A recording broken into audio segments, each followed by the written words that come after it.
Mucho, nadie creía en nosotros, y menos contra Boca, contra un gigante como Boca. Pero bueno, Alianza también es un gigante. Hoy acá fueron superiores realmente, pero yo creo que en los 180 minutos merecimos la victoria, en los penales para cualquiera. Yo creo que somos justos ganadores y felices por esta hazaña, por esta historia que construimos escribiendo acá en Alianza Lima. Me pone muy contento para nosotros pasar eliminando a Boca en su cancha. Es muy bueno para la institución, es la primera vez que logra así. Así que me pone extremadamente contento por el club, por los jugadores que han rendido mucho. Es un golpe durísimo. Era una ilusión que teníamos de seguir en la fase de la Copa Libertadores. Trabajábamos para esto. Es un partido que hoy creo que merecíamos ganar. Tuvimos muchísimas situaciones para poder aumentar el marcador, pero no se dio. A ver, vuelvo a decirlo, es un dolor, es una tristeza muy grande que hay dentro del vestuario. Es una tristeza que tenemos todos, el hincha, nosotros, en toda sensación por la ilusión que teníamos. O professor está abatido. E o Boca não é mais temido, já até rimou, professor. Eliminações do Boca Juniors na Bomboneira nos últimos 10 anos. Em 2016, eliminado nas semifinais para o Del Valle. Em 2019, para o River Plate. Aí é um ano histórico, né? Esse ano é o ano que o River perde pro Flamengo. Né? 2018 foi a final. 2018 que foi a final lá em Madrid, um ano antes. 2022, nas oitavas pro Corinthians, tudo na Bomboneira. O Vitor Pereira, um time remendado, o Corinthians não tinha ninguém pra jogar.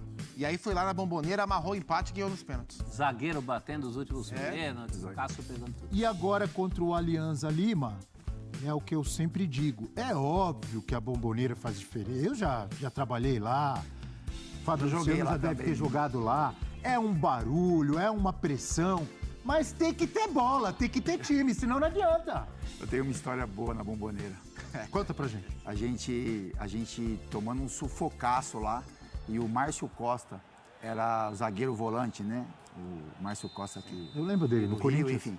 E a gente tava frio na Argentina e a gente tava jogando de manga comprida. E a gente tomando um sufoco e ele falava assim, vamos segurar que faltam 12 minutos. Aí ele tava no campo e a gente não estava, né? Você tava falando com o Gandula, com alguém? Aí e o Boca pressionando a gente, vamos segurar que faltam 4,5. Aí a gente já não é possível. Márcio, caramba, como é que você sabe o tempo? Ele falou assim, tô marcando, ele tava com um relógio. O relógio escondido. E era eu vou falar a marca, né? Era um Bulova social. Aquele Bulova social. Pode jogar? Não, naquela época de manga comprida. Naquela época, ele tava de manga comprida. No frio, acho que o juiz acabou não vendo, né? E aí ele falava o tempo, ele falou isso umas 4, 5 vezes. Vamos segurar que falta, sei lá, 20 e pouco, falta 13. Ele começou a fazer até os segundos. Falta 4,30. E aí a gente, porra, Márcio, caramba, e ele... Como é que você sabe? Eu tô marcando. Seguraram ou levaram um gol no final? Não, seguramos uma goleada. Foi 3-1, eu acho. Copa Mercosul, se eu não me engano. Copa Mercosul. E não vale pela derrota, porque aquele Boca era um Boca muito complicado de se enfrentar. Mas vale pela história. E assim, Abel, e esse Boca agora? Você fala da Bomboneira, ela ainda é muito importante, porque assim, o Boca Juniors há bastante tempo não tem um time forte. E ele ainda assim sobrevive. A gente viu as eliminações, que elas são mais frequentes do que antes. Ele chegou na final faz 2 anos. Mas ainda assim são poucas, justamente porque é um time que consegue se manter forte mesmo sem um grande time. Mas né? sabe o que eu sempre gosto de enfatizar também? A grande época do Boca, temido Boca, dos vários títulos de Libertadores, eles jogavam muito bem fora de casa aqui também. No Brasil vinham sempre aqui e machucavam. Mentira ou né? verdade? Não, é verdade. Então, por isso que eu falo. É claro que é importante você ter uma torcida como a do Boca, você ter um estádio. Além do time bom, eles nunca se intimidaram de jogar fora. Tanto que eles ganharam do Palmeiras aqui no Morumbi, eu lembro que eu trabalhei nesse jogo, foram campeão em cima do Santos também no Morumbi, foram campeão em cima do Grêmio lá no antigo Estádio Olímpico. Mas é óbvio, com um time bom na Bomboneira é difícil. E esse time não é um time forte, ainda que nessa janela tenha vindo buscar o Marquezinho no Grêmio, o Batalha no Atlético Mineiro, atual vice-campeão da Libertadores, uma zaga experiente, Batalha e o Rojo, né, ex-lateral esquerdo, agora zagueiro, o Merentiel, o centroavante. Tem ali jogadores experientes, mas não é um grande time. O Alianza Lima venceu o primeiro jogo, perdeu o jogo de ontem ganhando os pênaltis. E a gente viu ali falando o Hernan Barcos, a gente tem que falar do Barcos, né? O Barcos tem 40 anos de idade, está na sua 5ª temporada no Alianza Lima, entrega uma média de quase 0,5 gols por jogo para um cara de 40 anos. Fez gol contra o Defensor Sporting do Uruguai na fase anterior e fez o gol de cabeça, saiu pirata. O reserva do Barcos é o Paulo Guerreiro, né? O grande Paulo Guerreiro, que torce para o Alianza Lima. E os veteranos, tá aí o Pirata, com a testada bonita, chorou depois do jogo, leva o Alianza para a 3ª fase e deixa o Boca Juniors fora até da Sul-Americana. Assim, que tragédia. Boca ser eliminado nessa fase, né, que é a 2ª fase chamada, mas na verdade... Segunda preliminar. Pro Boca é o primeiro mata-mata, teria mais um se passasse para chegar na fase de grupos. É semelhante, para mim é semelhante, por exemplo, àquela eliminação do Corinthians pro Tolima. Só que o Tolima, na época...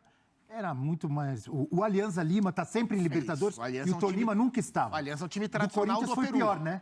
Mas pro Boca, que está acostumado com tantos títulos, com tanta história, é um desastre talvez semelhante àquele do Corinthians? Sim. Eu acho que o time... São times diferentes, né? De tradição diferentes. Mas por ser o Boca, acho que mais a fase, né? Eu acho que não nem tanto com relação ao adversário, que como a gente falou, né, é um adversário de tradição na Libertadores. Mas a fase que o Boca cai chama atenção. E o futebol, pro futebol peruano, é uma vitória monstruosa. O nosso Bira Leal lembrava no WhatsApp que é a maior vitória do futebol de clubes do Peru, desde que o Cienciano ganha do Boca a Sul-Americana de 2004. Primeira Copa Sul-Americana, foi a primeira também, Sul-Americana que ganha foi o Cienciano. Você vê, a gente já está falando de muitos anos. E na Bombonera, o futebol peruano tirou a Argentina da Copa de 70. A Argentina não vai para a Copa de 70 porque a seleção argentina tinha um último jogo a fazer em casa contra o Peru, tinha que ganhar, por isso mandou o jogo na Bombonera. E aí ficou 0-0 e aquele Peru do técnico Didi, que jogou a Copa de 70, até foi eliminado pelo Brasil em quartas de final. Se classificou. Então, uma grande vitória para o futebol peruano. Jogadores conhecidíssimos nossos, né? O Trauco fez o gol contra, o Trauco do Flamengo. O Guerreiro entra no lugar do Pirata, juntando a idade dos dois, dá 80 anos. Falar em jogador conhecido, professor, dá uma olhadinha para trás, aí, atrás de você. Se eu pudesse escolher um para o seu time, professor, agora, ó, Barcos ou Cavani? Hoje, para jogar hoje. É o Barcão, porque o Cavani está abalado psicologicamente. Quem diria, você já viu? Aliás, o Cavani venderia mais camisa e o Barcos resolveria em campo. O negócio é o Cavani. O negócio é o Cavani. E o requinte de crueldade, né? Olha o relógio, olha a altura do jogo. Exato. Em que isso aconteceu. Capita, já viu no campo alguém perder um gol desse? Bel, no campo eu não me lembro. Eu lembro de um amigo meu, né, o David, que ele perde um gol parecido no Flamengo, né? E ele marcou muito por ser o Flamengo, enfim. O David fez gols a carreira toda, né? Me deu muitos bichos aí, premiações, títulos, enfim. Mas acho que um gol que, né, é semelhante ao gol não, né? Ao não gol. Acho que aquele do David foi parecido, assim. Porque, assim, pro Cavani, acho que para qualquer atacante é um gol, teoricamente, mais tranquilo de se fazer. Porque, enfim, o gol tá aberto, né? E a gente olha na imagem, Abel, mas assim, pô, no campo, a gente sabe, isso é muito perto, sabe? É muito perto. Você tá no meio da pequena área, a chance de você perder é muito pequena. Né?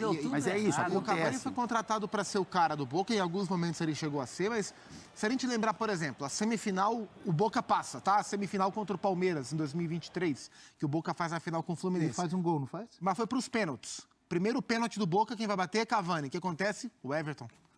E é que deu sorte que o Boca Juniors, o Romero pegou aquele monte de pênalti e o Boca avançou a final. Mas agora, de novo, a bola do jogo. Queria ver se fosse o Flaco Lopes que perdesse esse pênalti, o que é que os palmeirenses não iam falar? Também acontece. Centroavantes perdem gol. Agora há pouco eu perguntava, né? O tamanho do desastre pro Boca, se dá para comparar com aquele que foi desastroso, o Corinthians ser eliminado pro Tolima. Dá uma olhada na capa do Olé. Põe aí. Capa do Olé. Olha lá. El Titanic. E olha quem é o comandante. É o Cavani. Ele é o comandante. Eu não sei. Eu confesso pra vocês que eu não sei. Hundido lembra um palavrão pra gente. Eu acho que é isso. É isso? Termina com ido também. É isso? Termina com dido. Boca ferrado? El Titanic. Não, é boca afundado, né? Afundado. Do Titanic que afundou, é isso. Mas pode ser, termina com Dido também. O esporte pode lembrar. É parecido, mesma coisa. Ó, o desastre é grande, sentimento professor. é esse. É grande porque não é isolado, né? O Boca já Não vai não nem pra vem... Sul-Americana. Então, o Boca já não vem jogando nada para os padrões Boca há muitas temporadas. No Ano grupo de passado jogou a WhatsApp- Sul-Americana, não jogou a É, Libertadores. O grupo de WhatsApp dos meus amigos argentinos lá estavam fazendo uma enquete desde quando o Boca não joga bola. Eles não estavam falando nem de resultados, mas é mais do que jogar bola, impor respeito, como ele já impôs. Como o Zupac falou, tem nomes de conhecidos, inclusive o técnico o Gago ontem, que eu acho que no momento mais crucial ele botou a cabeça, parecia um avestruz, botou a cabeça no buraco ali, no momento em que o time mais precisava. Então você vê um clima diferente de outros tempos. Você falou da Bombonera, a Bombonera estava lá na cobrança de pênalti, você ouvia La Doce gritando. Agora o time não corresponde vestiário no aí. campo, né? Do Aliança lá, a turma. Vitória épica para o futebol peruano, né? Muito legal. Não é pra qualquer um, realmente. E o Barcos, que é um argentino. O técnico do Aliança é o Pipo Gorosito, também um argentino, né? Então tem Tem argentinos. história, fala aí o que você lembrou O dele. Nestor Gorosito era técnico do Tigre na final da Sul-Americana, aquela famosa final que não terminou contra o São Paulo. Era ele o técnico do Tigre naquela 2012, né? 2012. E como jogador tem uma história muito ligada aos grandes rivais do Boca, né? O River e o San Lourenço. Ó, La Pura Salsa? Isso. Que é isso? É a dança do ceviche, chama essa. Ah, é? É. Ah, ó o Gorosito Dança do lá ceviche. entrando, ó. Ó o professor aí, ó. Ah. Aqui não tem a dança do machixe, lá é a dança do ceviche. É mesmo? É. Pô, sensacional. O professor vai entrar na dança também? Olha lá o Barcos. Que isso? Profe. Só um pouquinho. Aí ele vem, modesto. 2 passinhos pra frente, 3 pra trás. Sensacional. Muito legal. Eu estava vendo ontem umas entrevistas de torcedores. Na saída da Bombonera, pô, a galera querendo a cabeça do Riquelme. É, porque agora ele é o dono da bola, né? Antes ele era o dono da bola em campo. E tratava ela muito melhor em campo do que fora. É triste ver, né? O cara que jogou tanta bola, que tem uma história tão bonita, uma idolatria com essa camisa, e aí agora os caras xingando, E é por vai esse, embora. por esse referencial. risco, Acho né? que dói até pro torcedor do Boca xingá-lo, né? Até porque a gente sabe a maneira como eles olham pros ídolos, né? Opa. Por exemplo, Maradona, né? Tudo que ele fez de bom e de ruim, e aí a idolatria, ela é mantida. Então eu imagino a dor do torcedor do Boca por ter, né, que xingar o Riquelme nesse momento. Porque, enfim, ele tem uma história gigante como jogador, brilhante, mas como dirigente, a gente imagina o sentimento do torcedor ali, né? Você falou em